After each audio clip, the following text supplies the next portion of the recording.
Buenas tardes, apreciados invitados, participantes de los diálogos sobre una salud.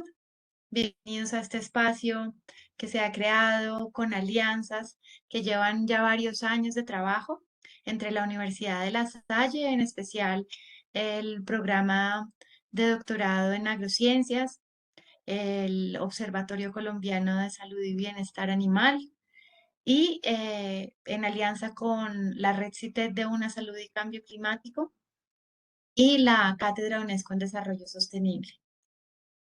Hoy vamos a tener un diálogo con dos mujeres científicas de Chile también. Hace 15 días estuvimos también con la doctora Daniela Figueroa y pues hoy tenemos otro gran espacio. Les invito a que vayan trayendo sus cafecitos, sus tés, sus aromáticas para que podamos aprender en un momento informal, tranquilo y que podamos dialogar con las doctoras que les vamos a presentar ahora.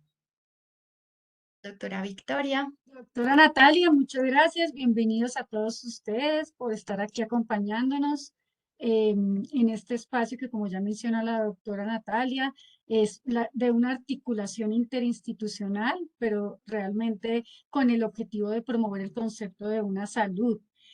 Hoy tenemos dos invitadas de lujo de Chile también, como ya lo mencionó la doctora Natalia. No sé si quieres que vayamos empezando a presentar a nuestras panelistas y participantes del diálogo del día de hoy, doctora Natalia. Sí, me parece súper. Como ustedes saben, estos diálogos duran solo una hora y estoy segura que hoy mucha gente quiere hacer preguntas, hablar con ellas, conocer su trabajo. Entonces voy a presentar a Jimena y tú si quieres presentas a María Elizabeth. Claro que sí, dale. Bueno, entonces hoy con nosotros hoy está la doctora Jimena Collado. Ella es bioquímica, es doctorada de la Universidad Autónoma de Madrid. Ha trabajado en el tema de arbovirus de importancia médica en su doctorado. Es la directora del Departamento de Preclínicas de la Escuela de Medicina de la Universidad de Valparaíso y está encargada de la sección de virología del Laboratorio Clínico de la Escuela de Medicina. Actualmente también es directora del programa de postítulo denominado Aplicaciones del Diagnóstico Molecular en Microbiología. Bueno, Bienvenida. bueno, y presentemos también a la doctora María Elizabeth Guerra, tiene una combinación muy interesante. Es enfermera, pero es magíster y doctora en salud pública, también de Chile. Actualmente es profesora adjunta del Departamento de Salud Pública de la Escuela de Medicina Veterinaria de la Universidad de Valparaíso. Entonces, tienen el micrófono abierto. Muchas gracias. Bienvenidas. Muchas gracias. Encantada por la invitación. Agradezco enormemente esta invitación y esta instancia para compartir ya sin fronteras, ¿cierto? Y poder transmitir, bueno, nuestra experiencia que ha sido ganada con el tiempo, ¿cierto? Gracias a múltiples intentos y no intentos de trabajar desde la virología, ¿cierto? Desde una rama muy básica, como ustedes ya lo han conocido por el currículum, ¿cierto? Hasta llegar a algo más integrado, más transdisciplinario y en el concepto One Health. Y es lo que ahora paso a compartir, ¿cierto? Para comenzar este conversatorio, ¿no? Muchas gracias.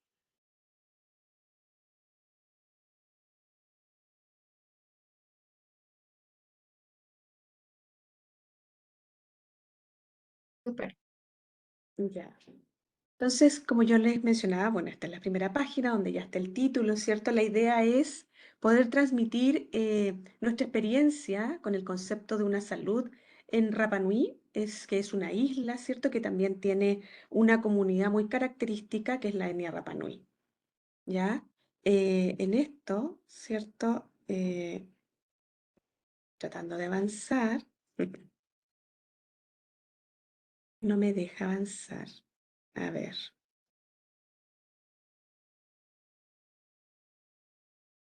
Por alguna razón, ahí sí, ya. Eh, una de nuestras primeras experiencias, y como yo les mencioné, ¿cierto? Anteriormente, es este proyecto que fue adjudicado el año 2019 ya, con una convocatoria nacional, la cual da fondos para investigación en salud, ya, y que se llama un proyecto FONIS, ya, Fondos de Investigación en Salud, que lo otorga la Agencia Nacional de Investigación y Desarrollo del Gobierno de Chile, ya, y uno postula año a año a estos fondos que son bastante requeridos por la comunidad científica, ¿cierto? Y son bastante solicitados y uno sueña, ojalá, con ganarse algún fondo porque son bastante competitivos, ¿ya? Sin embargo, tras varios intentos, logramos el último año, ¿cierto? El año 2019 logramos adjudicar este proyecto que se llamó Diseño e Implementación de un programa piloto de monitoreo de arbovirus en mosquitos vectores y posibles reservorios en beneficio de la salud pública de Rapa Nui. Ya, para quienes no conozcan mucho, después vamos a dar el contexto de la isla, ¿cierto? Y de qué significa trabajar en esta isla. Para conocer un poquito más del proyecto, la idea es que el objetivo general, lo que queríamos lograr en Rapa Nui, era implementar un programa piloto de monitoreo de arbovirus, tanto en mosquitos como en aves domésticas, integrando a la comunidad. Y ya ahí vamos encontrando ciertas características que no son comunes viniendo desde la virología clásica, ¿cierto? Cuando incorporamos el integrando a la comunidad, con el fin de conocer la circulación de arbovirus en la isla de Pascua durante un periodo determinado, que era 2019-2020. En el fondo es incorporar la vigilancia entomovirológica, ¿ya? Y también vigilancia piloto o centinela en aves domésticas, pero de arbovirus. Y bueno, los objetivos específicos eran identificar arbovirus presentes en mosquitos y aves domésticas, ¿cierto? Y realizar un mapa de riesgo actualizando la zona donde se muestra en Rapa Nui, ¿ya? Sabíamos ya desde hace algunos años que el vector Aedes aegypti estaba presente en Rapa Nui desde el año 2000, ¿ya? Y el 2002 emerge el dengue en Rapa Nui. Antes Chile insular, ¿cierto? Estaba libre del vector y del virus, y bueno, y Chile continental tuvo hace muchas décadas atrás, en la década del 40, del 50, dengue, pero después fue erradicado, con lo cual era primera vez que se hallaba, después de muchos años, el vector y por ende, 2 años después, los primeros casos de dengue. Y todos sabemos que una vez que ingresa el vector Aedes aegypti a un territorio, perdón, es muy difícil sacarlo, sino más bien no se erradica, sino que se controla el vector. Aunque fuese una isla y con la poca experiencia que se tenía en Chile, era bastante difícil poder pensar en erradicar y menos en controlar. Y ahí, bueno, el Ministerio de Salud tomó bastantes herramientas de distintos países, fue asesorado también y educado por la OMS, Organización Panamericana de la Salud, en fin, porque emergía un virus donde antes no estaba, ¿ya?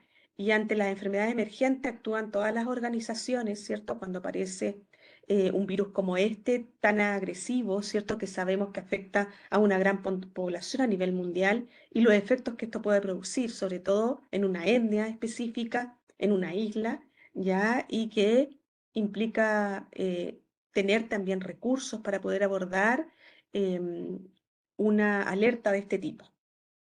Para que contextualicemos dónde queda Rapa Nui, tenemos que decir que, bueno, aquí está la costa de Chile, ¿cierto?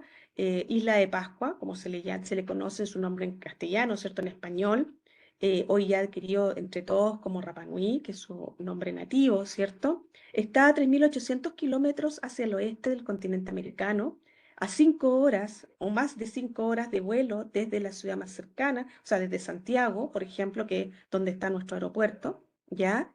Pertenece a la región de Valparaíso, que es donde vivimos nosotros, ¿cierto? En donde está nuestra universidad, con lo cual también era necesario ponernos en ese punto, ¿cierto? Y poder aportar desde la universidad a un territorio que pertenece a nuestra región, ¿ya? Principalmente.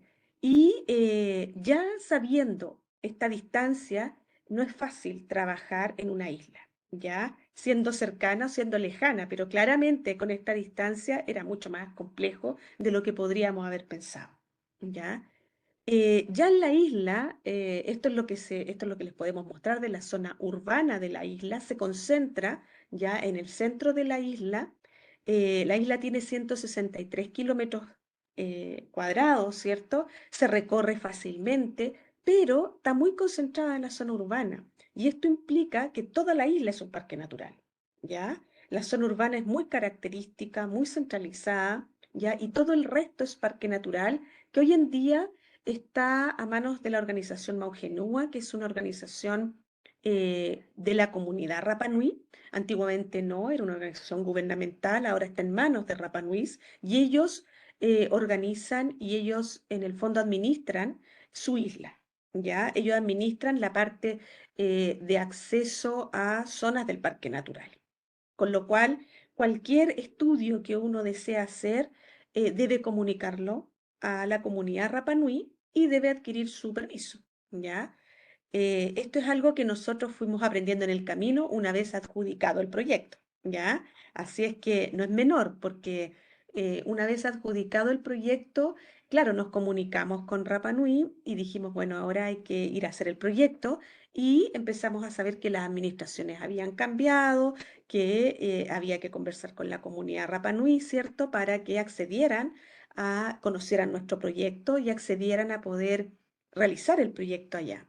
Entonces allí, bueno, dentro del contexto, ¿cierto?, de la isla, también comentarles que son 7.730 habitantes. El repoblamiento de la isla ha sido estrepitoso en los últimos 20 años, ya ha aumentado, aumentó hasta antes de la pandemia un 40%, casi su población original, principalmente por continentales que viajaban a vivir allí, a poner sus negocios, por el, el alto turismo que tiene la isla, ya es conocida turísticamente, ¿ya?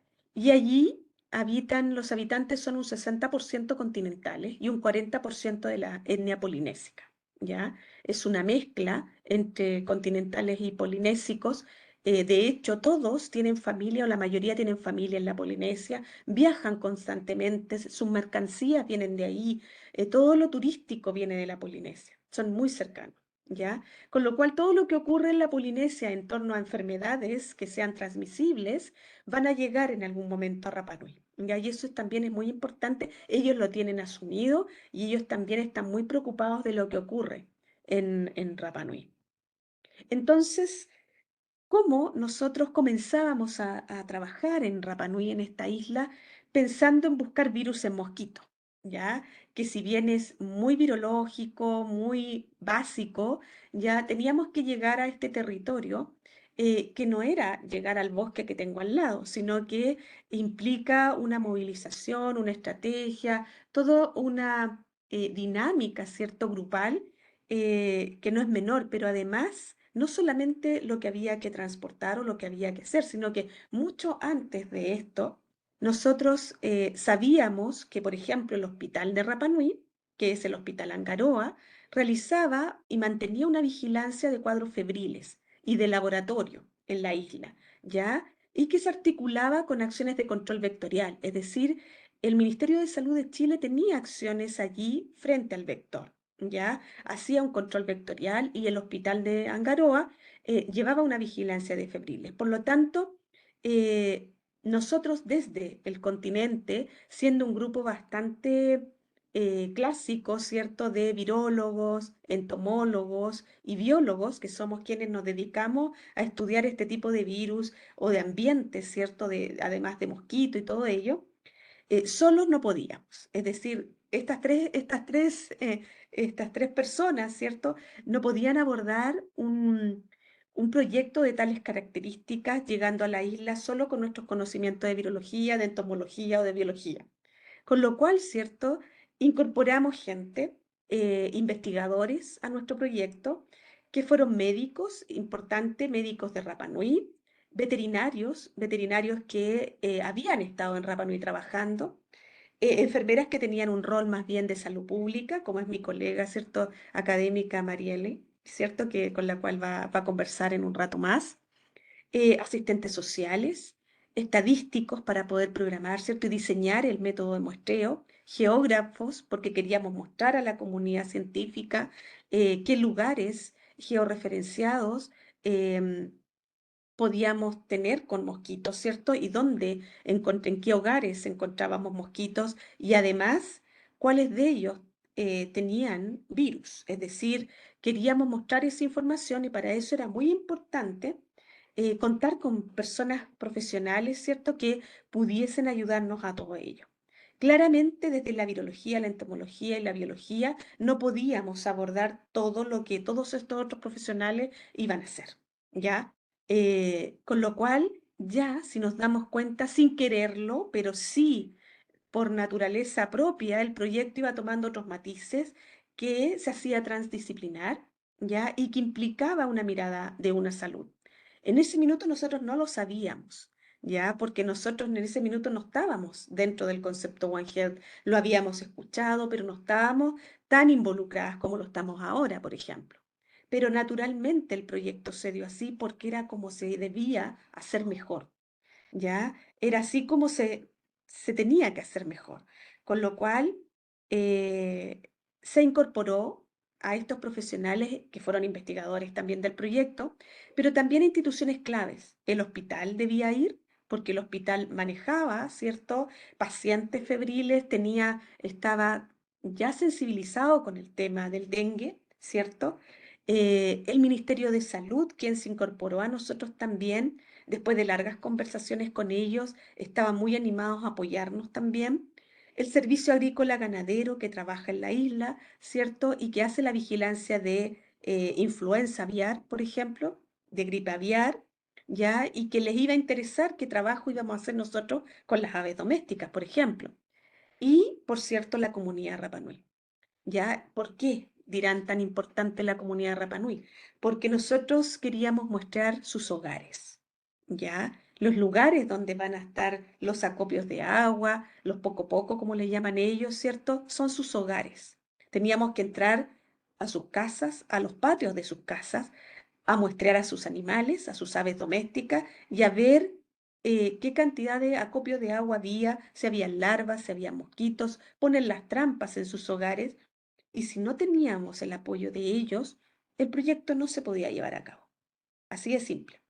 Era la zona urbana, el Aedes aegypti es antropofílico, con lo cual, ¿cierto? La zona urbana era la que más nos llamaba la atención porque el mosquito iba a estar ahí. Entonces, algo importante también, en que en Rapa Nui no se puede entrar a ningún hogar sin un Rapa Nui, ¿ya? Entonces, si nosotros queríamos muestrear su hogar, debíamos ir con una persona Rapa Nui. El consentimiento informado tenía que solicitarlo un Rapa Nui, con lo cual, ¿cierto? Para nosotros, si bien era complejo, pudimos llevarlo a cabo, yo diría, fácilmente, quizá porque fuimos paso a paso y construyendo ciertas confianzas que se venían dando, que se fueron dando con el tiempo también.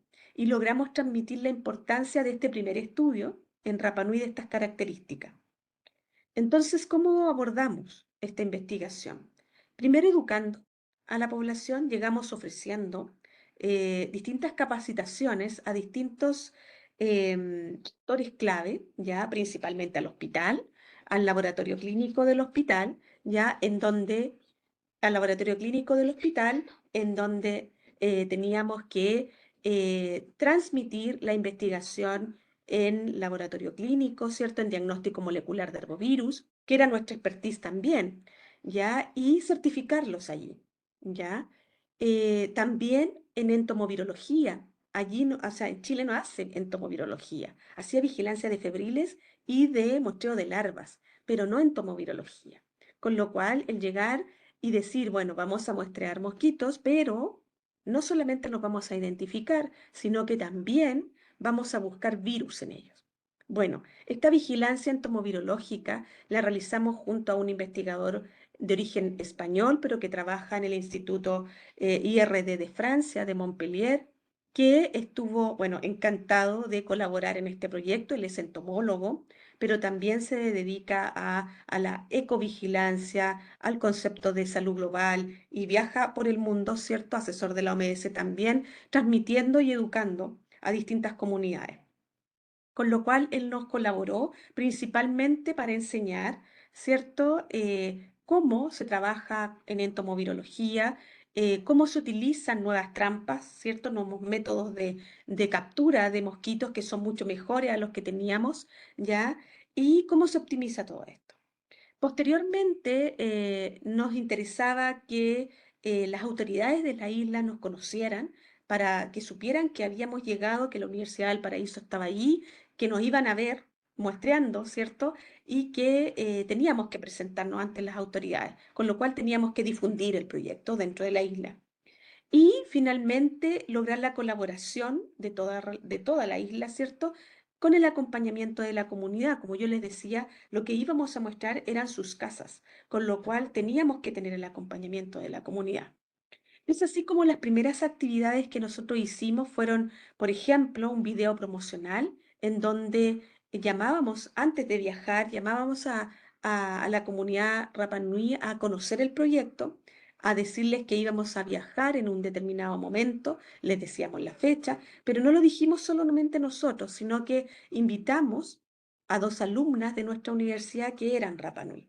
Entonces, el video era promocional con música Rapa Nui, hablaban en Rapa Nui y era hacia ellos. Esto se divulgó en televisión, ¿cierto? Y también por redes sociales principalmente, ¿cierto? Ya las redes sociales llegan allá, a veces es más lenta la comunicación, pero le llega sin problema, ¿ya? Posteriormente hicimos capacitaciones tanto antes de viajar como después de viajar. Antes de viajar fue para autoridades locales, regionales y nacionales, ¿cierto? Promocionando la temática, promocionando la importancia de abordar este tema y cómo lo estábamos abordando, ¿cierto? En el continente para autoridades del Ministerio de Salud y dando inicio también al proyecto y a la ejecución del proyecto con el investigador internacional que comenzaba dando sus charlas en el continente. Posteriormente, una vez en Rapa Nui, como yo les mencionaba, hicimos difusión con las autoridades, ya sea con la alcaldía, con la CODEIPA, que es una corporación, ¿cierto? Con la gobernación y el gobernador de la isla, en radio, estuvimos en la radio también local, con lo cual, ¿cierto? Fueron días intensos en donde teníamos que aprovecharlos totalmente para lograr nuestro objetivo, que era captar la atención de la comunidad para que nos abriera sus puertas principalmente y confiaran también en nosotros y en el trabajo que íbamos a hacer. Posteriormente se hizo la capacitación entomovirológica, que era teórica y práctica, con todas las personas y técnicos y profesionales que hacían la vigilancia entomológica ya. Todo el personal de la Seremía de Salud, del Ministerio de Salud, que realizaba este trabajo técnico allá, fue capacitado tanto por nosotros como por el investigador español, pero de Francia, ¿cierto? Que venía del Instituto Francés. Viajaron a esta actividad desde Santiago los directores de programa, directores de salud pública, para conocer del proyecto y estar presentes también. Les importaba mucho cómo iba a ser la reacción de la comunidad, ¿ya? Y de hecho también tenían mucho temor de que la comunidad no aceptara esto, pero que eso fuese una puerta de cierre para las actividades que el ministerio hace. Decía, no queremos que se haga mucha investigación en este tema porque nos cierra las puertas a la vigilancia que nosotros hacemos, el del día a día. Y nosotros decíamos, no, pensamos que es algo distinto, que se puede hacer investigación incorporándolos y separando las cosas. Una cosa es la investigación que hace la universidad y lo otro es lo que hace el Ministerio de Salud en el día a día, como vigilancia normal. Se le enseñó a la comunidad a usar este tipo de trampas de G-Sentinel, que son las que recomienda la OMS para Aedes aegypti, pero con utilización de CO2, que optimiza claramente el muestreo en un 80% aproximadamente de Aedes aegypti. Con lo cual era algo, si bien ellos manejaban este tipo de trampas, no tenían adosado el conocimiento de incorporar CO2, por ejemplo, y esto optimizaba notoriamente el muestreo, ¿ya? Con lo cual se le entregaron herramientas de cómo muestrear mejor, ¿ya? También para el laboratorio del hospital se realizó capacitación en diagnóstico molecular a todo el laboratorio del hospital, con su director, ¿cierto? Con el médico, con todos, y fue también muy, muy interesante transmitir desde la virología, el diagnóstico, hasta la entomovirología y hasta la práctica de ello. Lo más importante para ellos, y que nos lo hicieron notar mucho, fue que era la primera universidad que llegaba a certificarlos allá.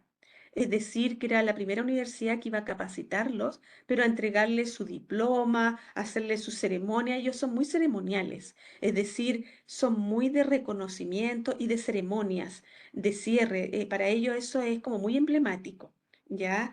De recibir, de despedir, de entregar, de cerrar los ciclos así como corresponde. Es decir, si hicimos un curso, me tienen que certificar aquí y ahora. Entonces teníamos que entregarles su diploma, ¿cierto? Desde la universidad y todo ello. Ya, con lo cual ellos agradecieron un montón y era la primera vez que una universidad, como ellos decían, viajaba a dictarles los cursos, ¿cierto? Y a certificarlos allá.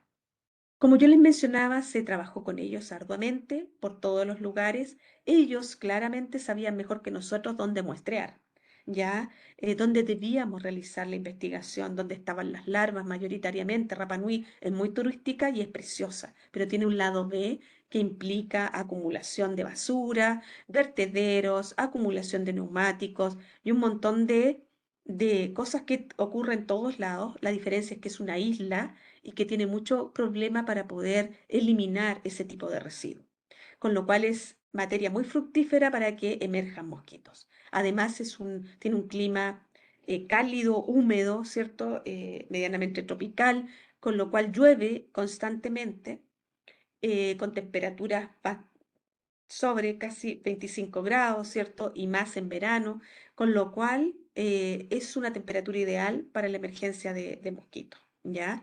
Y también los vectores se adaptan, y Aedes aegypti se adapta a muchas condiciones.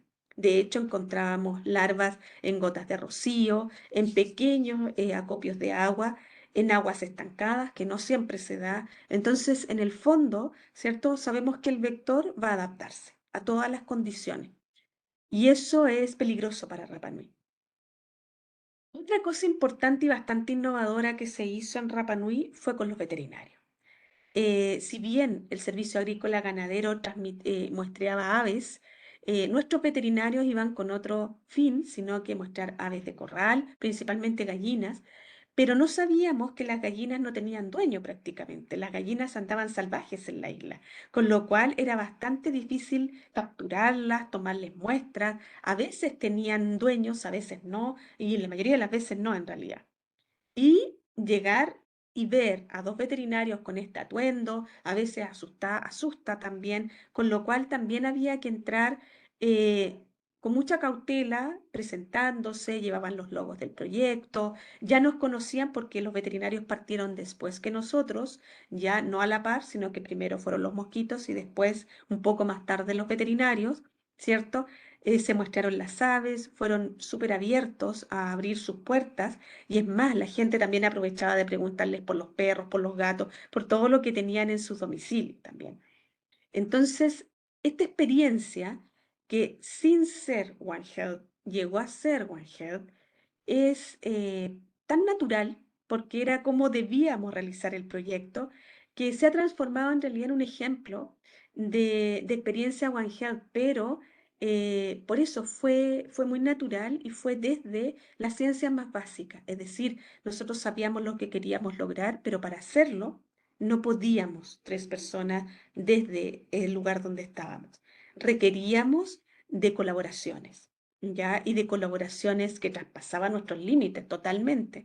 O sea, aquí está el Servicio Agrícola Ganadero, que tenía un laboratorio en Rapa Nui, que nos prestó su container de laboratorio para poder separar y almacenar las muestras. El Ministerio de Salud, que realizaba control vectorial y que sus técnicos, la mayoría eran Rapa Nui, y con ellos entrábamos a las casas a muestrear, porque sin ellos no hubiésemos podido muestrear, ¿ya? Porque eran Rapa Nui. Con el Hospital Angaroa, que nos facilitó el espacio y claramente nos facilitó el transmitir la importancia del estudio a los propios Rapa Nui. Su médico es coinvestigador de este proyecto. Ya con los veterinarios, con la Sociedad de Infectología Veterinaria, InfecVet, ¿cierto? Que fueron nuestros veterinarios, que fueron capacitados por el Servicio Agrícola Ganadero y certificados para muestrar aves allá y que no tuvieron ningún problema tampoco en entrar gracias al acompañamiento Rapa Nui. Y sin duda, ¿cierto? La comunidad indígena polinésica Maujenúa, que es la corporación Rapa Nui, que tiene la administración de la isla de Rapa Nui, todo el parque natural, que sin su autorización no hubiésemos podido ni siquiera poner una trampa en un lugar. Entonces, fueron muy abiertos. ¿Tuvimos que hablar mucho? Sí, tuvimos que explicar y hablar mucho, pero siempre fuimos bien recibidos con las autoridades, con todos en realidad, con la comunidad. Eso principalmente. Bueno, y aquí vemos, aparte del equipo, aquí faltan investigadores y falta gente que nos ayudó. Pero ahí está el nombre, ¿cierto? Y falta el investigador David Royce. Con eso termino mi parte, ¿cierto? Y si hay consultas, pueden hacernos las consultas.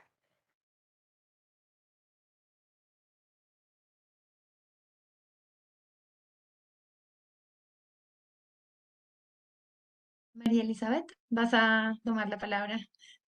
Muchas gracias. Vamos a invitar a nuestros asistentes, mientras tanto, a que escriban en el chat las preguntas que les vayan surgiendo para que una vez termine la doctora María Elizabeth podamos formularlas. Sí, hay tres ya en el chat. Si quieres, Jimena, puedes ir Sí, mirándolas mientras aquí veo 3 consultas. Primero de Ana, que me dice cuáles Sí, fueron sí, los pero, problemas pero que espérame encontré. un Ah, segundo, si perdón. quieres, Sí, claro. porque me preocupa que Marieli no tenga el tiempo de exponer su parte. Entonces, Ah, claro.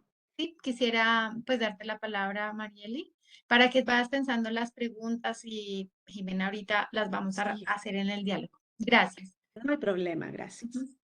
Gracias, gracias. ¿Se escucha bien? Usted, sí, ya. Primero que todo, agradecer la invitación que nos hace la Universidad La Salle desde Colombia. Para nosotros es un gusto compartir esta experiencia. Y bueno, la directora de este proyecto es Jimena Collado, es la idea original de ella, que se fue nutriendo con el trabajo interdisciplinario, particularmente de dos departamentos, el laboratorio, disculpen, el departamento de preclínicas, particularmente su área de virología, y el departamento de salud pública, ¿no? Que es el departamento al cual yo pertenezco y es la disciplina que a mí me toca desarrollar. Em, Parte del trabajo de este proyecto FONIS y que estuvo a cargo del Departamento de Salud Pública era el comprender la política pública que estaba instalada en la isla de Rapa Nui respecto de la promoción de la salud y prevención de enfermedades que se está realizando en la isla hace más de 20 años, ¿no? Recordemos que el primer caso de dengue se dio en el año 2002, pero el dengue y el control y el programa de control vectorial empieza mucho tiempo después, ¿no? La isla debuta con brotes de casos, no sé si graves, pero debuta con casos que son de mucho riesgo, porque ya conocemos las características de aislamiento de la isla. Entonces fue un hito que marca en términos políticos el actuar del Ministerio de Salud porque tuvo que actuar muy rápido. Y desde ese momento se vienen instalando periódicamente en la isla muchas actividades para el control del vector, ¿no? Y en esa perspectiva, el equipo de salud pública lo que quiso investigar es precisamente era la percepción de la gente que habita en la isla de Rapa Nui respecto de las actividades que el Ministerio de Salud venía practicando para el control del mosquito, ¿sí? Entonces, en esa perspectiva, el equipo de salud pública diseñó un diseño de investigación de tipo más bien cualitativo y que buscaba comprender el significado de las estrategias de promoción de salud y control de enfermedades hasta el año 2019, sabiendo sí que llevaban cerca de 20 años instalándose estrategias permanentemente en el ámbito del control del dengue, ¿no? Y yo les puedo resumir los resultados como en cuatro grandes áreas.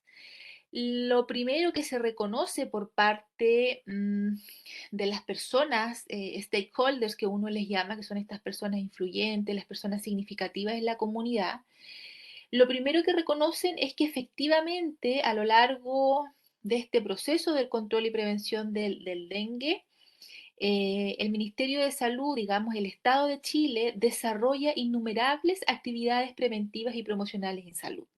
¿no? Y también ellos perciben que esas actividades que se realizan de manera continua siempre se focalizan mucho más en la época de verano, que es precisamente en nuestra época donde aumentan las temperaturas, ¿no? Y donde también digamos, está el mayor riesgo de contagio, ¿no? Y también lo que perciben estas personas influyentes es que estas estrategias de promoción de la salud y prevención de las enfermedades están siempre alojadas la responsabilidad en las instituciones públicas de salud. Entonces ellos perciben que eso de la promoción de la salud y la prevención es responsabilidad de la autoridad. Y ellos, como comunidad, no se ven muy insertas en términos de la gobernanza, podríamos decir, de la política pública, ¿no? Es una responsabilidad que está fuera del alcance comunitario, cosa que es problemático también, ¿ya? Eh, Son enfáticos en identificar estrategias preventivas y de control, la fumigación, que es solo en caso de emergencia, saben permanentemente que tienen que hacer actividades de revisión y limpieza constante de todos sus depósitos naturales y aguas artificiales, saben que existen cursos y que pueden acceder a ellos. Hay pasantías a lo largo de todo el año que son financiadas por las entidades públicas y participa la gente que trabaja en los servicios de salud, en los hospitales, en el consultorio, ¿no? Entonces saben que hay una gran cantidad de oferta programática para formarse en el área. Y también ellos perciben campañas publicitarias de información tanto a residentes como a turistas, ¿no? Entonces que eso se hace de manera permanente. Eso como primera parte de la política pública, que habla bastante bien. Luego dicen, y no lo dicen, pero se representa en el discurso de las personas entrevistadas, es que el manejo del mosquito, tal como dije anteriormente, está institucionalizado. ¿Qué quiere decir esto? Que la responsabilidad del control del mosquito radica en la autoridad la autoridad que se hace responsable del control vectorial. ¿Mm? Entonces, por defecto, si las autoridades son los responsables del control y del manejo del mosquito, la responsabilidad individual, la responsabilidad comunitaria tiende a diluirse. ¿Ya? Entonces las personas empiezan a estar fuera de este manejo y de este control vectorial y sabemos que esto no se hace solamente desde las autoridades, sino que para que se pueda controlar de mejor manera, esto tiene que tener una gobernanza distinta. ¿Sí? Aquí hay algunas citas de las entrevistas que nosotros hacemos que no es necesario que ustedes la lean, pero dan cuenta de esta idea principal, de este segundo nodo de gran resultado. La tercera patita de los hallazgos de este trabajo tiene que ver con lo anterior y radica en la escasa acción comunitaria que existe para el manejo y control del vector. Y por cierto, que si bien existen actividades, estas se manejan más en el ámbito individual, es lo que yo hago al interior de mi hogar, sacando la basura, reciclando, que los techos tengan pendientes de 45 grados y no se estanque. ¿Se fija? El usar repelente, el usar los mosqueteros. Hay muchas personas que también realizan fogatas, cosas de que el humo espante al zancudo. Entonces, claro, hay bastante actividad individual para el control vectorial, pero la actividad comunitaria todavía no está bien articulada ni tampoco se percibe. Entonces ahí hay una dificultad. Y en la fotografía que ustedes pueden ver es el depósito de neumáticos que existe en la isla, que en el fondo es un problema vívido, porque ese es un espacio, como es un espacio de lluvia abundante, allí el vector prolifera de manera exorbitante, ¿no? De la misma manera están estas referencias, pero en el fondo es llevarles la atención a que la propia actividad comunitaria no se percibe como tan fuerte, siendo que sí lo debería. Y finalmente hay un aspecto de las estrategias de promoción y control del vector que yo creo que es trascendental, considerando el aspecto étnico que tiene la isla, ¿no? Y tiene que ver con este cuarto, digamos, pilar o nodo de resultados, ¿no? Que en el fondo todas las actividades que se realizan para Rapa Nui tiene que considerar la condición insular que ésta posee. Sabemos la distancia que existe entre el continente y el territorio Rapa Nui. Y algo que no mencionó Jimena, pero el hecho de trasladarse a esta isla es tremendamente costoso.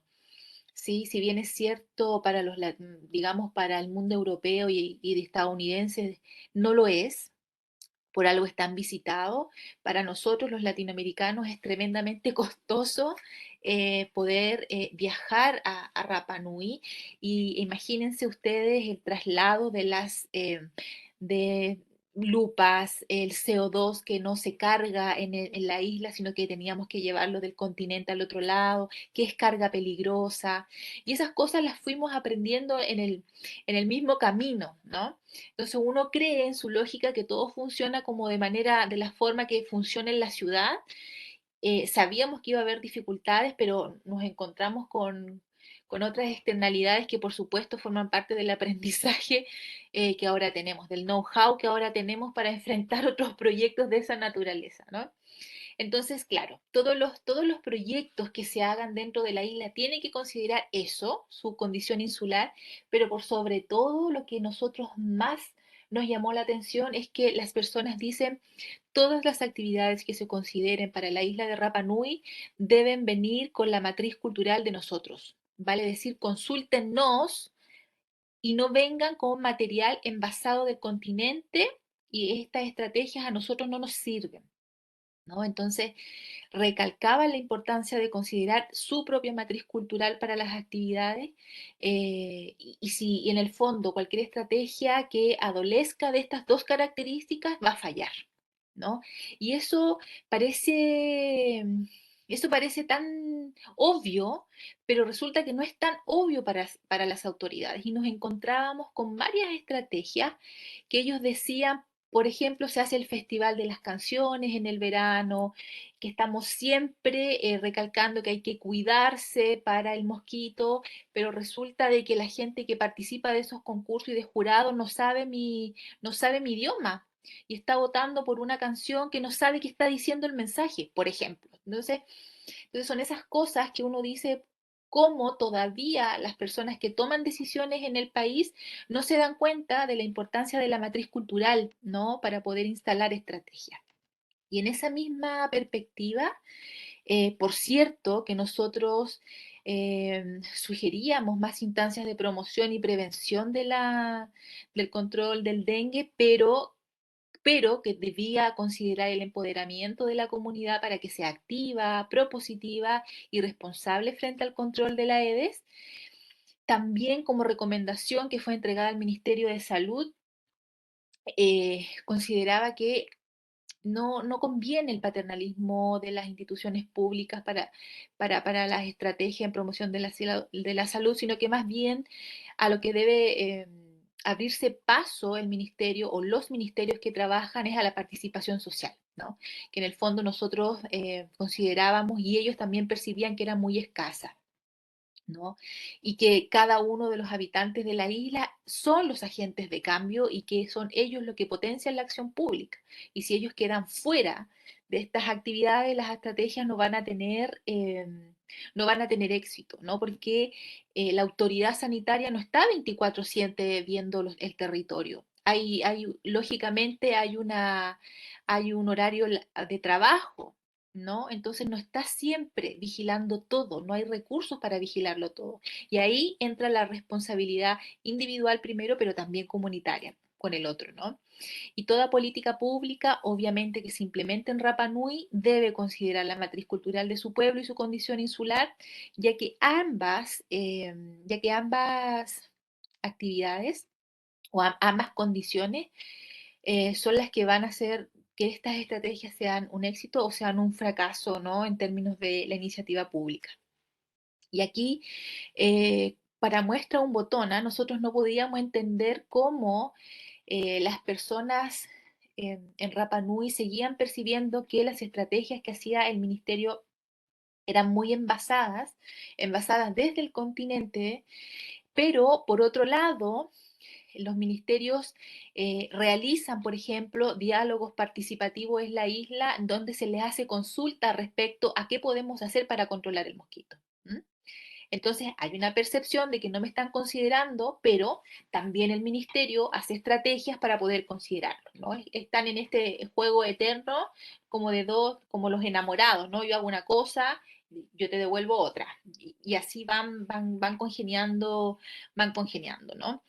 Y finalmente les quiero compartir algo que a mí me llama mucho la atención y que es un informe que hace el Ministerio de Desarrollo Social en el cual se analiza el presupuesto para los programas que están instalados en el país y ellos hacen precisamente la evaluación del programa de detección y control ambiental de agentes y vectores, que es el programa donde nosotros no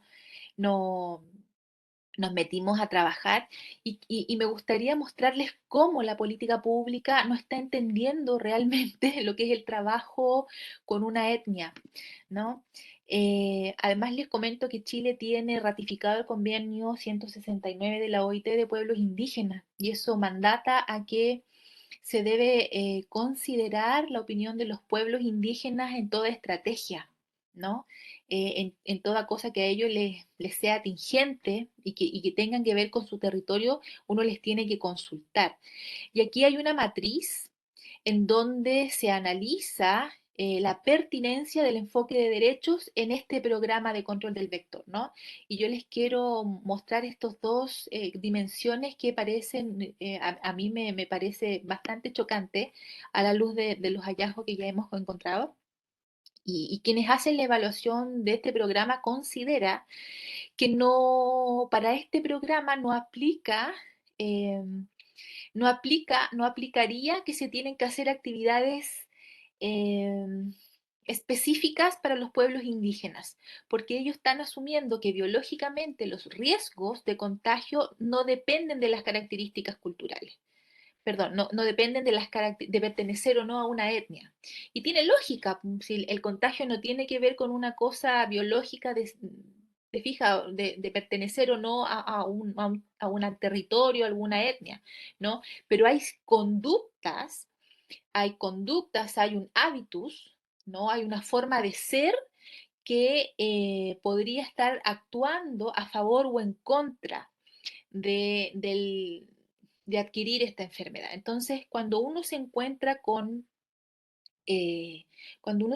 con este tipo de análisis que son tan superfluos, uno dice cómo en el fondo, cómo la política pública hace política pública, porque aparentemente este Ministerio de Desarrollo Social, que es el que aprueba los presupuestos, me está diciendo que este programa no necesita enfoque de derecho, pero por otro lado, el Ministerio de Salud está diciendo que sí necesita enfoque de derecho, porque además yo le hago consulta a la etnia para saber qué es lo que hago yo dentro de su territorio. Entonces ahí no estamos, lo que en política pública se llama coherencia externa de las políticas. El Estado no conversa entre políticas y al contrario, divergen en sus hallazgos, divergen en sus mandatos.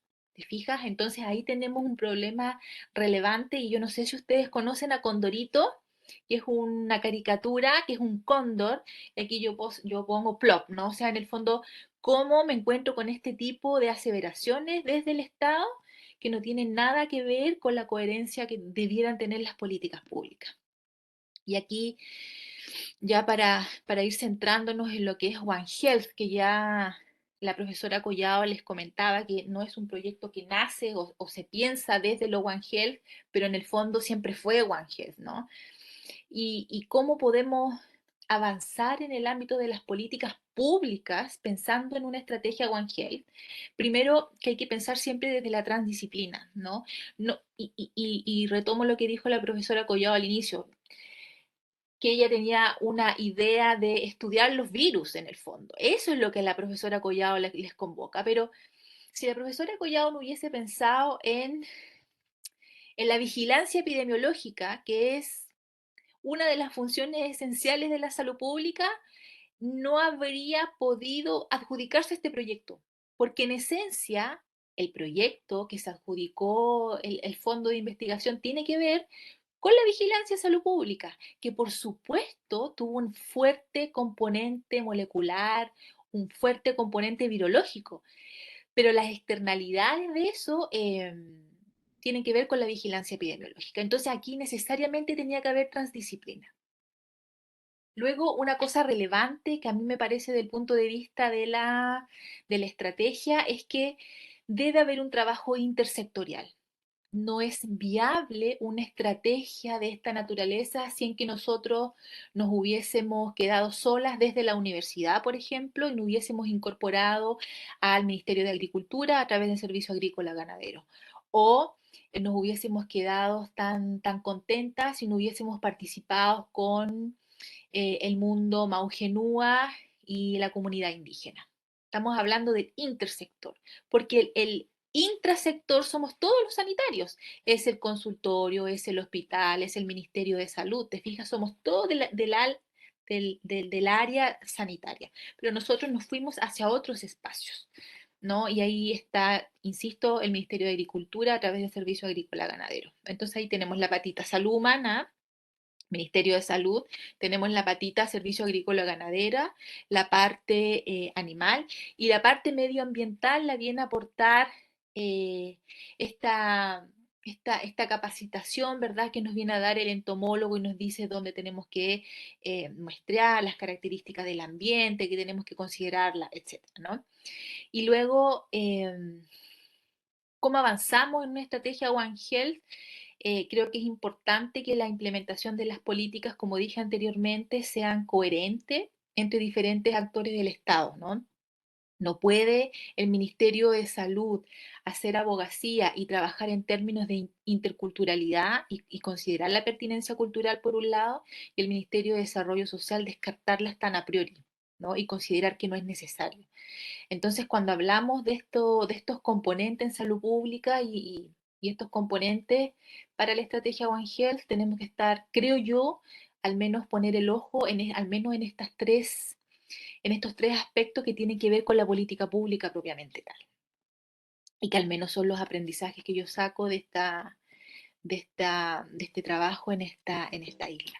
Me parece que esa es toda mi presentación. Espero haberme ajustado al tiempo y dejo el espacio abierto para las consultas, que yo creo que es lo más enriquecedor, creo yo.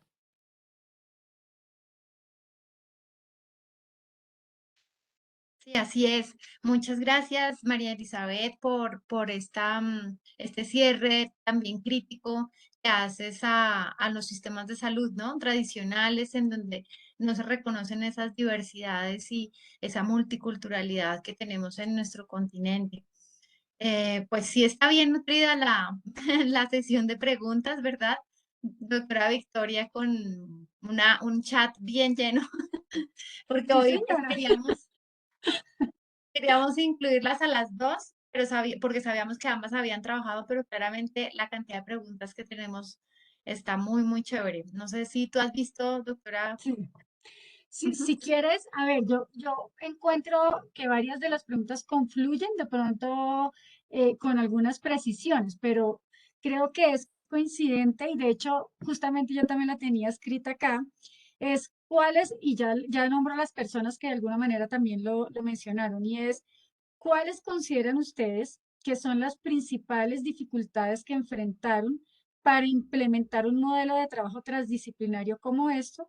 Además de lo que ustedes ya mencionaron, que eran los permisos, la distancia, ¿cuáles otras dificultades? Y un poco traigo a colación las preguntas de, por ejemplo, Ana, que dice, al integrar a la comunidad, por ejemplo, si hay alguna específica para esto, o debido a que la isla sea concurrida o que tengan visitantes permanentemente, o que también lo menciona Ana González en el chat, o Alejandro que dice cuál sería la principal complicación que presentó el estudio. Entonces, fíjense que todos confluimos como en la misma inquietud y es esas complicaciones adicionales a las que ustedes ya mencionaron, que de hecho ya lo hicieron.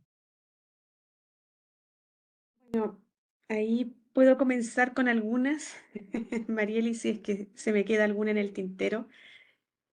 Las que comentamos nosotros, las que comenté yo por lo menos, eran más bien de logística, ¿ya? De cómo trasladar, de que había que, cierto, transmitir también el mensaje allá, eso no es logística, pero hay que transmitir, no nos conocían. Yo creo que ese temor inicial al debut allá en Rapa Nui era, era lo que nos tuvo un viaje un poco nervioso, ¿ya? Viajamos todos juntos, sin embargo estábamos ansiosos porque sabíamos que teníamos mucho trabajo, porque teníamos el tiempo limitado para poder conversar con todos los actores que queríamos conversar, llegar a todos los actores que teníamos que llegar. Nos dividimos el trabajo en equipos, es decir, llegamos allá y nos dividimos, íbamos divididos, cada uno preparando lo que iba a hacer, algunos con las capacitaciones, otros con la radio, otros con las autoridades, es decir, fuimos bien organizados en eso, pero para aprovechar el tiempo. Ya, en ese sentido, sirvió mucho el que fuésemos profesionales diversos, investigadores diversos en ese sentido, porque, claro, cada uno tiene una estructura de trabajo. Sin embargo, aquí hay que consensuar y consensuar distintas estructuras de trabajo, formas de trabajo y también costumbres, ¿ya? Porque íbamos a estar todos juntos, que también es un tema, no es menor tampoco, no nos conocíamos todos, en fin, pero se dio cohesión natural, ya por una temática natural y en pos de que el proyecto saliera. De hecho, yo diría que entre el grupo, que también se pueden dar conflictos, no tuvimos conflictos dentro del grupo.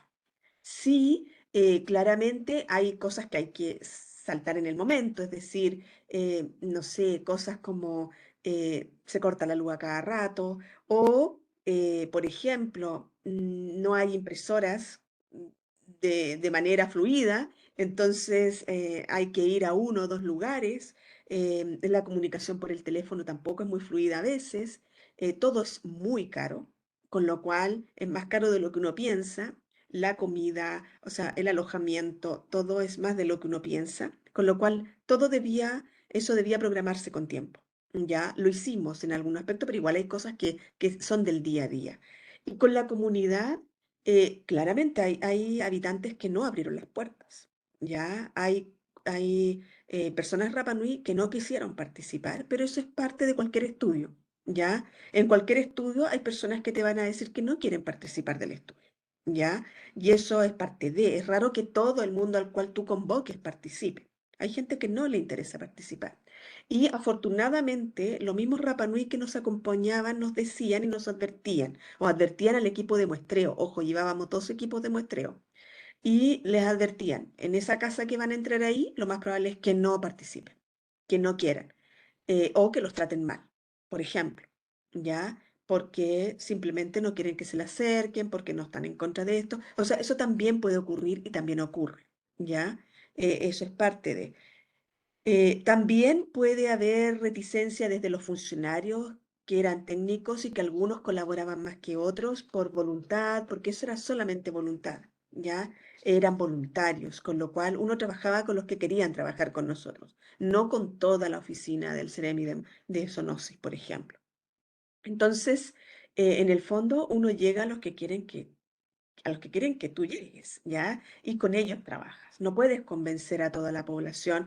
Sí que yo diría que fue un éxito el proyecto, fue un éxito porque se lograron el 90% de los hitos, fue un éxito porque se lograron todos los productos comprometidos, ¿ya? Y eso hace ver que se puede trabajar en equipo y se puede trabajar con Rabanui sabiendo trabajar. Lo que Marieli realizó, por ejemplo, no se había hecho en Rapa Nui tampoco, no se había evaluado la política pública, ¿ya? Si bien nos separamos mientras nosotros estábamos dando capacitaciones, Marieli con su colega estaban haciendo las entrevistas y después cuando nosotros nos vinimos quedaron quienes muestreaban, ¿ya? Porque les abrimos el camino a quienes comenzaban su trabajo de muestreo. ¿ya? Entonces, yo creo que son varias cosas, no solamente la logística. También leí entre las preguntas que hay alguien que decía, ¿por qué eligieron una isla tan alejada? Bueno, porque era la isla donde había Aedes. Ya en ese momento no había Aedes aegypti en ningún territorio más de Chile, en ningún lugar más. Y era donde estaba el problema. Y por eso se adjudicó también, porque ahí estaba el dengue, ¿ya? Y ahí había que ir a trabajar, no en otro lugar. Entonces, eso también aprovecho de responder ahí un grupo de preguntas. Gracias.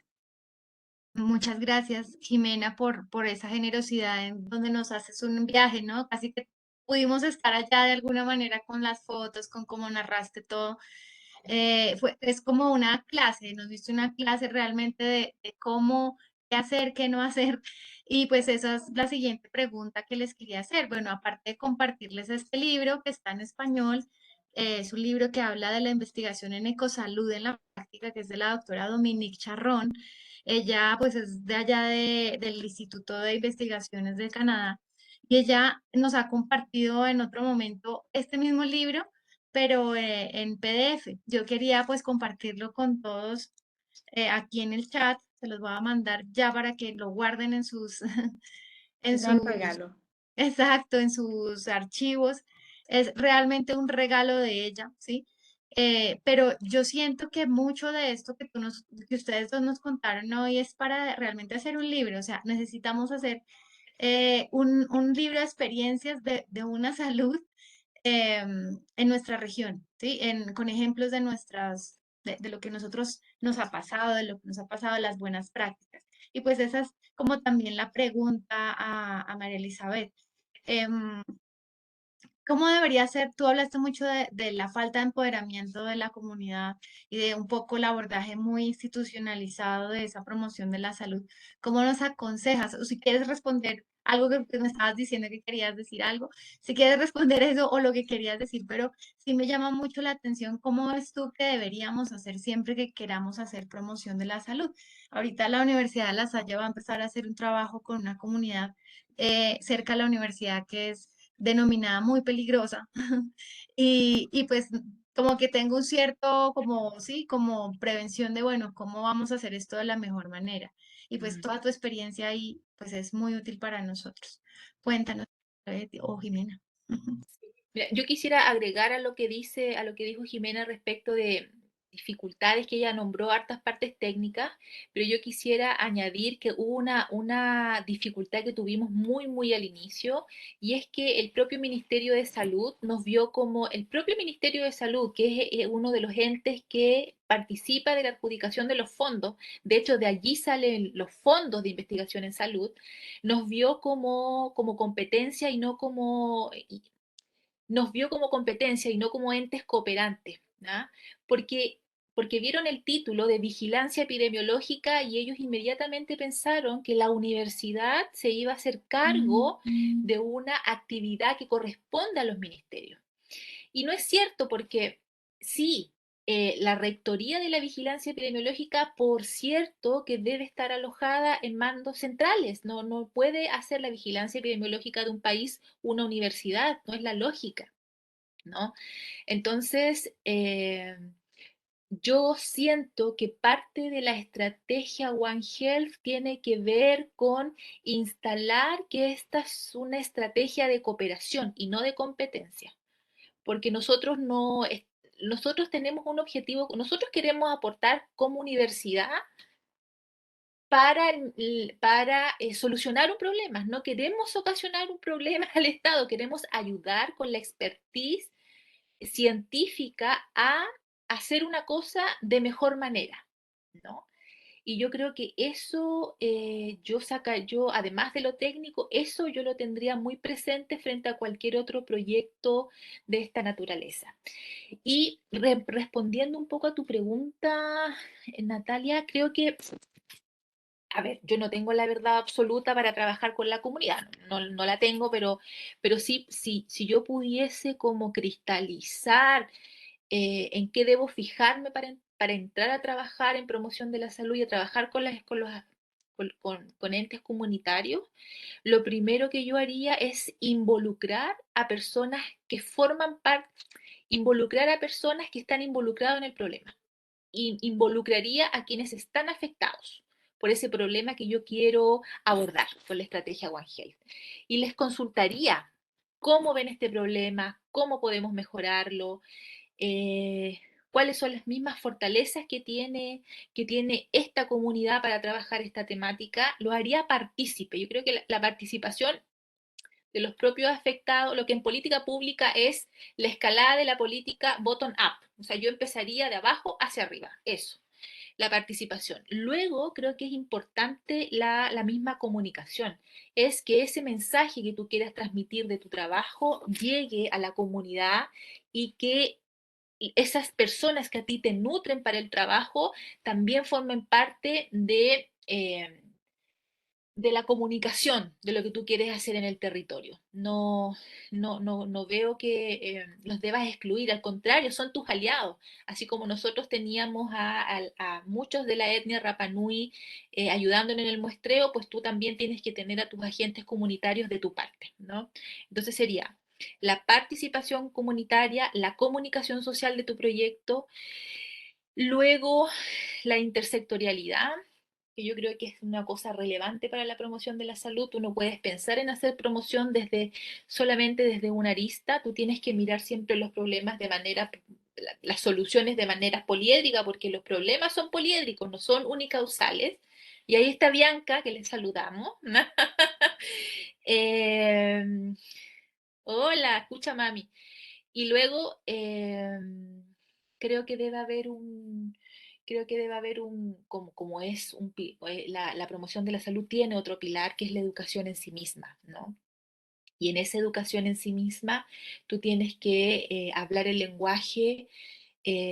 lenguaje que las personas te entiendan, ¿no? Porque uno desde la academia se queda muchas veces en ese lenguaje técnico y a veces se nos olvida mucho que los tecnicismos los entendemos solo nosotros, ¿no? Y cuando tú haces un programa de promoción de la salud, tú tienes que entender los códigos y el lenguaje que tiene esa comunidad en particular, ¿no? Entonces, piensa tú que en América Latina hay etnias que no son ágrafes.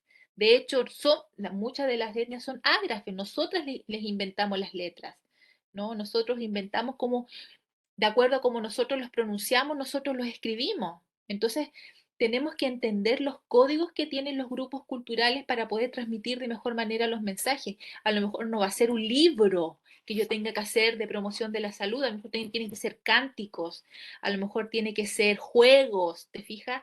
Y va a depender de tu público objetivo. Yo creo que si yo considero esos 4 pilares que te decía, la participación, la comunicación social, la intersectorialidad y la educación, un programa de educación estaría relativamente completito. No sé si tendrá éxito, pero al menos la teoría dice que si se toma en consideración, te va a ir mucho mejor versus que si no lo considera. La Jimena quería hablar algo. Jimena. Sí, que yo creo que, bueno, complementando a lo que dice Marieli, importante también que una experiencia que nosotros incorporamos acá primero, antes de muestrear, por ejemplo, fueron las capacitaciones. Y eso nos sirvió muchísimo para llegar a la comunidad, porque acá menciona, por ejemplo, alguien dice, ¿qué le recomienda a quien quiera replicar el estudio en un país sudamericano? Entonces yo creo que hay muchos países, ¿cierto?, que tienen mucha más experiencia en esta temática que nosotros. Nosotros éramos sumamente ignorantes en dengue y en Aedes. Partimos muy atentativas de lo que podíamos hacer, viendo experiencias externas, ¿cierto?, de tantos países, que yo creo que claramente es conocer su entorno, ¿cierto? Uno debe conocer su población, su entorno, como dice Marieli, mejor que yo, pero también qué es lo que llega en su entorno también, qué es lo que le interesa investigar. Como decía Marieli, a mí me interesan los virus y yo desde los virus me di toda una vuelta y si no hubiese sido porque en la misma escuela de medicina existe salud pública, quizás no hubiese adjudicado porque colaboré, me atreví a golpear la puerta o a juntarnos y a conocernos con Marieli, ¿ya? Cosa que había sucedido por otra instancia, pero no implica que tú vayas a trabajar juntos, digamos. Eso también es algo, a ser valientes, a invitar a colegas, a conocer a colegas de otras disciplinas y que se atrevan a trabajar en conjunto. No siempre resulta, pero entre los intentos puede que resulte como no, es una apuesta, como una convocatoria, uno participa y es un concurso. Puede que resulte o puede que no. En esto es igual, yo creo que no hay que temer a colaborar. Yo pienso que ahí uno tiene que abrirse y eso, como decía Marieli, también es One Health, es decir, el confiar en que el otro colega, el otro investigador va a colaborar y con la mejor intención lo va a hacer. Yo creo que eso es, o sea, no hay una receta que diga qué le recomiendo. Bueno, conocer bien dónde lo va a estudiar, qué va a estudiar, porque puede ser virus, puede ser algo social, pueden ser un montón de cosas, de preguntas que tienen los investigadores y que quieran estudiar. Pero siempre no una isla, porque uno no es una isla y solo no puedes resolver todo. Entonces tiene que haber un equipo, un grupo. Si no se tiene equipo o colaboración, no, es muy difícil avanzar, muy, muy difícil. Y también eres más creíble ante las autoridades. Cuando se presenta un equipo de profesionales con un currículum, con expertise, con distintas expertise, es más sólido, mucho más sólido. Entonces, eso, Natalia. Muchas gracias por esta, de verdad, abrirnos ese escenario. Yo quería aprovechar de pronto también preguntar a la doctora Victoria, a todos los que hemos hecho trabajo aquí con comunidades, con lo que ustedes nos dijeron mucho, que eran las autoridades. Estoy muy interesada en saber cuáles son esas habilidades blandas que debemos trabajar en nosotros mismos como investigadores para crear confianza, para resolver conflictos, para todo esto que pasa con los proyectos de una salud que son inesperados, ¿no? Que puede llegar a ser caótico, como ustedes de pronto nos lo mostraban, como no sabíamos que esto iba a ser así, lo aprendimos en el camino. Em, y les preguntaría también, pues, en el marco de esa pregunta, ¿cuáles son esas habilidades blandas que deberíamos trabajar como profesionales que están lidiando con una multisectorialidad y una multidisciplinariedad?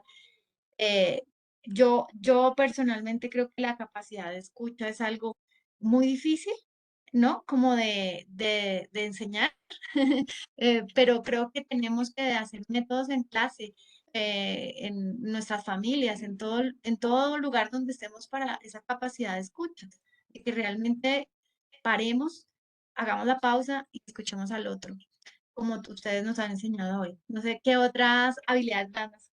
De pronto, doctora Victoria, que tú tienes estas habilidades. Yo he aprendido mucho también y quería hacerte esa pregunta hace rato. Pues mira, es una pregunta muy interesante. Yo no sé si dentro de las habilidades blandas de pronto también nos contarán la doctora Jimena y la doctora María Elizabeth. Eh, y de hecho formulé una pregunta teniendo en cuenta eso. Yo, sabes que creo que además de las habilidades comunicativas, de facilidad de establecer esos vínculos y relaciones, como ya lo mencionaba la doctora Jimena, creo que también hay que tener un poco de flexibilidad mental para poder trabajar, como lo dijo ella, consensuadamente, porque cuando uno trabaja con estas metodologías transdisciplinarias, muchas veces requiere dejar de lado sus metodologías disciplinares para construir nuevas metodologías que sean transdisciplinarias. Nos toca dejar un poquito lo que siempre hacemos por hacer algo que sea constructivo para llegar a nuestro objetivo. Y a veces esto no es muy fácil, porque siempre nos quedamos como estancados en lo que queremos hacer, porque es lo que siempre hemos hecho. Entonces me parece que esa flexibilidad para adoptar, proponer y adoptar unas metodologías transdisciplinarias, sobre todo en el abordaje, en este caso lo estamos viendo de una salud. Nosotros trabajamos siempre con medicina de la conservación, que es un abordaje similar y ahorita con One Welfare, y realmente considero que con estos abordajes transdisciplinarios se requeriría eso, ese, esa, esa flexibilidad para adoptar y desarrollar metodologías conjuntas transdisciplinarias que nos lleven al objetivo. Esa sería como mi propuesta. No sé, la doctora Jimena. Sí, claramente concuerdo con tu opinión. Hay que escuchar, pero también o sea, hay que tener open mind, es decir, hay que tener mente abierta para aceptar todas las propuestas y también poder consensuar, pero también tener autocrítica, ¿ah? Porque a veces cuando todo va bien es muy fácil asumir esas ganancias, digamos, pero cuando las cosas no salen o van mal, hay que tener autocrítica de por qué va mal. ¿Ya? Y en eso yo creo que el que cada uno tenga buena autocrítica, eso impide que tú eches la culpa a otro fácilmente. Entonces primero dices, a ver, ¿qué hice mal en esto que hace que esto no funcionó? Antes de decir, no, yo creo que tal hizo mal trabajo. No, yo pienso que hay que partir un poco por uno y saber qué hice mal que esto no funcionó en vez de echar la culpa al otro. Pienso que eso es algo importante que yo he aprendido en la vida, no necesariamente con esto, sino que en la vida. Y lo otro, ser bastante perseverante. Algo que yo no mencioné es que este proyecto había sido enviado 3 veces antes. O sea, este proyecto salió la tercera vez. 2 veces antes no fue adjudicado, ¿ya? Y sin embargo, se recogían las observaciones y lo volvía a intentar con distintos actores a veces, con distintos profesionales, con distintos colaboradores, y la última vez entró y entró solo, es decir, no tenía colaboradores, excepto uno, y antes estaba llena de colaboradores. La mayoría era local de la Universidad del Paraíso y ganó. Y a veces uno se esmera por tener al mundo mundial en tu proyecto y resulta que no funciona. Y otras veces es tan sencillo que es la idea en el fondo. Es Te cómo tú faltaba salud presentas pública. la idea. Y faltaba salud pública, claramente, porque tenía otros actores, ya de distintos lados, pero no tenía esa mirada de salud pública, ya, y que con este proyecto tenía que tenerla, ya, además de ser un fondo de investigación en salud, con lo cual también es ojo de ver dónde yo mando las convocatorias, cuál es el perfil de la convocatoria que yo quiero adjudicar, porque otra historia sería si fuese un proyecto de ciencia básica, ahí no hubiese adjudicado la propuesta. Entonces, ahí uno tiene que ir mirando y ser bastante astuta para poder ver qué idea presento, cómo presento mi idea y a qué convocatoria la presento. Porque cada una tiene un perfil y a veces la idea que uno tiene puede ser fantástica, pero no entra en ese perfil y simplemente queda fuera. Bueno, y también mencionar que uno tiene que dar continuidad a las líneas que uno crea y que se van transformando en tanto trabajo. Este proyecto fue muchísimo trabajo y la idea es darle continuidad. Y eso implica postular a otras convocatorias. Nosotros hemos postulado a otras convocatorias, algunas no han salido, pero seguimos en concurso con otras, ¿cierto? Y también somos parte de la red CITED, que eso también nos ayuda enormemente a todo un mundo de participantes donde uno puede colaborar en este y otros temas que se van uniendo y en algún momento llega a las enfermedades emergentes y llega a las arbovirosis y llega a la salud pública también. Entonces yo creo que eso, mientras uno colabore un poco con mente abierta y autocríticamente, yo pienso que uno puede trabajar en equipo sin mayor problema. Como tú dices, escuchando, porque si tú invitas a colaborar a alguien es para escucharlo, ¿no? Y para hacer en algún momento lo que esa otra persona dice. Si no lo vas a hacer, o si es solamente para el papel y para ganar el proyecto y después no lo vas a escuchar, no va a funcionar. Y en la misma línea que dice Jimena, yo creo que es súper importante, particularmente cuando uno tiene varios objetivos en su trabajo, tener claramente definido al interior de ese equipo cómo se van a distribuir los roles y quién se va a hacer responsable de cada cosa. Porque si no, es imposible que en proyectos tan grandes quien dirige el proyecto tenga cabeza, tiempo para estar supervisando el trabajo de otro. Eso no se puede. Entonces, uno necesariamente tiene que aprender a confiar en el profesionalismo de los otros, ¿no? Y ahí está esa capacidad de formar equipo, y de darle confianza al equipo, que en la medida de que ellos realicen su trabajo, el resultado final va a ser bueno.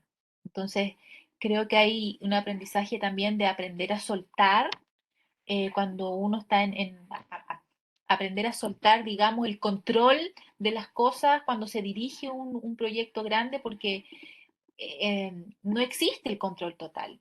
Hay cosas que se nos fueron, se nos olvidaron a las dos y tuvimos que resolver en la isla cuando se nos quedó, no sé, no sé, se nos olvidó como un par de certificados.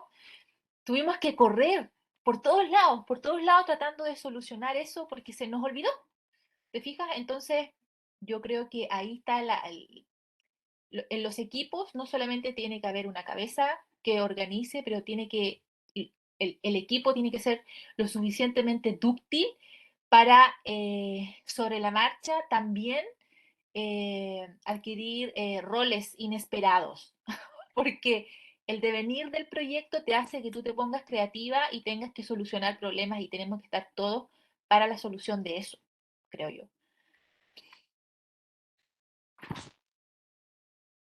Yo diría siempre, demos una respiración larga y profunda con tanta sabiduría de verdad que hemos escuchado de esta experiencia. Y pues bueno, como nosotros hemos prometido que estos diálogos duran una hora, hoy vamos, ya vamos en hora y 25 más o menos, porque realmente ha sido muy enriquecedor y todo lo que nos han dicho como que sale otra patita y uno quisiera seguir explorando. Ay, ¿qué pasó aquí? ¿No? ¿Y qué te dijo? ¿Y cómo fue este desarrollo? O sea, hay mucho que preguntar, pero pues ustedes nos dejan sus correos y obviamente si las personas quieren hacerles preguntas o incluirlas, hacer alianzas, tal vez con ustedes. Ya aquí también estaba el doctor Arlex Angarita, que es de la red de la Alianza Cátedra UNESCO en Desarrollo Sostenible. Y él es agroecólogo, es psicólogo social, psicólogo rural, y él nos decía que aplaude la relevancia de esta experiencia para inspirar acciones de una salud. Y pues también la invitación, él va a acompañarnos más adelante en octubre, él va a estar contándonos cómo ha sido su experiencia con la agroecología. Entonces, también invitarlas a ustedes a que se unan a los siguientes diálogos y nos hagan esas preguntas claves, ¿no? Porque hay veces las mejores hacer las preguntas. Eh, y para responderlas tenemos mucho que hacer. Esa es la idea, que podamos escribir cosas juntas, desarrollar cosas juntas y pues con los participantes de este evento. Entonces yo siento que ya estamos en el cierre, ¿verdad, doctora Victoria? Sí, Gracias de do- corazón por este tiempo. doctora Natalia, tal vez contémosles entonces cuál es el siguiente encuentro, la fecha y quiénes son nuestros invitados como para ir cerrando el evento. ¿Lo tienes ahí? Sí, bueno, la próxima, el próximo, espérate un segundo, aquí está. El próximo diálogo va a ser el 27 de septiembre, también martes, 4 de la tarde, hora colombiana. Va a ser con Natalie Jiménez. Ella es politóloga, es magíster en sociología política de la Sorbonne de París, es candidata a doctorado en pensamiento complejo, que es justo lo que estábamos hablando, y es coordinadora de la Cátedra UNESCO en Desarrollo Sostenible. Ella nos va a hablar de las políticas para la vida y la apuesta de una salud como una política para la vida. Nos va a, digamos, a dar ejemplos de todas los trabajos que ella ha hecho con comunidades en especial del Putumayo, donde ella está viviendo ahorita. Putumayo es una zona del país donde pues hay muchas comunidades indígenas, entonces muy al lugar porque ella lo ve desde la ciencia política. Y estoy segura que si yo hubiera estado ahorita, nos hubiera hecho varias preguntas desde las ciencias sociales, ¿no? Entonces, justamente nos habla de la importancia del acto político, de qué decisiones tomamos diariamente, son actos políticos para redefinir la, el curso que tiene la humanidad, porque finalmente aquí nos convocó la vigilancia entomológica hoy, pero realmente todo lo que estamos diciendo es tratando también de resolver los problemas que hemos creado como humanidad y que necesitamos ser partes de la solución. Entonces, para que anoten su agenda 27 de septiembre, ¿vale? Y no sé si ustedes quieren cerrar de pronto con un mensaje de las dos. Bueno, un agradecimiento más que nada, una experiencia, primera vez que yo participaba de un conversatorio, comprenderás que desde la virología es difícil que se den conversatorios, con lo cual, cierto, también un aprendizaje totalmente. Em, y hay respuestas que no respondimos, pero más que nada por tiempo. A lo mejor un poco resumen, sí, aún no se hace vigilancia entomovirológica en Rapa Nui, pero está en planes, ¿cierto? Se entregó todo este aprendizaje al Ministerio de Salud, se presentó un programa de monitoreo piloto, el cómo trabajarlo, y sé que tienen muchísimas ganas de implementarlo, pero ya saben con nuestra experiencia que no es fácil, con lo cual, ¿cierto? Tienen que prepararse y para hacerlo de manera rutinaria no es fácil. Nosotros, este fue un proyecto, pero para incorporarlo a como vigilancia rutinaria es un tema, y es un tema de costos también. Y eso para nuestros países es lo primordial, es decir, porque todos sabemos que los recursos van donde están los incendios y no siempre donde es lo más importante muchas veces o lo importante, sino que más bien siempre estamos apagando incendios. Sin embargo, depende de nosotros que pongamos estos temas en la palestra y tratar de darle resurgimiento a lo importante que es prevenir más que después estar apagando incendios con los casos clínicos, por ejemplo. Entonces, o con las emergencias clínicas. Entonces, es una temática el poder anticiparnos. Eso nos cuesta. No somos proactivos, sino que más bien reactivos. Y eso es algo que tenemos que ir cambiando, creo yo, pero pasa por recursos también. Sí, yo también agradecer la instancia que ha dado la Universidad La Salle de poder compartir una experiencia local pequeñita en una isla muy lejana del Pacífico, em, y que es tan importante para nosotros en tanto es un espacio patrimonial, cultural, y que al menos para mí eso es tremendamente valioso. Y también agradecer la instancia de compartir nuestra experiencia con el mundo latinoamericano, porque uno habitualmente, las universidades, la academia tiende a quedarse o a pensar que el norte es mi público anglo, porque eso me da puntos ¿verdad? Siempre estamos mirando hacia Europa, hacia Estados Unidos, y los problemas que aquejan a América Latina, en realidad, si uno se pone a pensar, son bien compartidos, ¿no? Eh, tenemos las mismas problemáticas para instaurar este tipo de estrategia, tenemos problemas de presupuestos como tal, tenemos una intersectorialidad que es un poquito coja, tenemos eh, tenemos casi los mismos escenarios, ¿no? Entonces, cuando uno aprende o cuando uno escucha la experiencia de equipos que empezaron a hacer este tipo de trabajo, uno se da cuenta de que hay una experiencia que uno puede transmitir para que los demás grupos no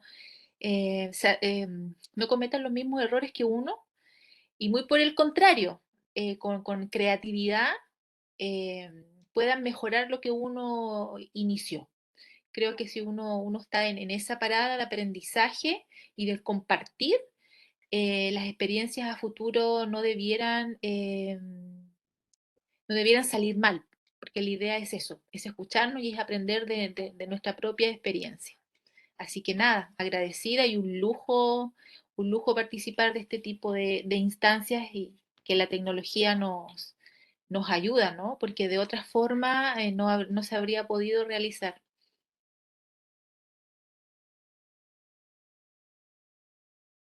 Excelente, excelente, doctora Jimena, perdón, y doctora María Elizabeth. Muchísimas gracias por estar con nosotros, por compartir estos diálogos, muchos, diversos y múltiples aprendizajes de su experiencia, no solo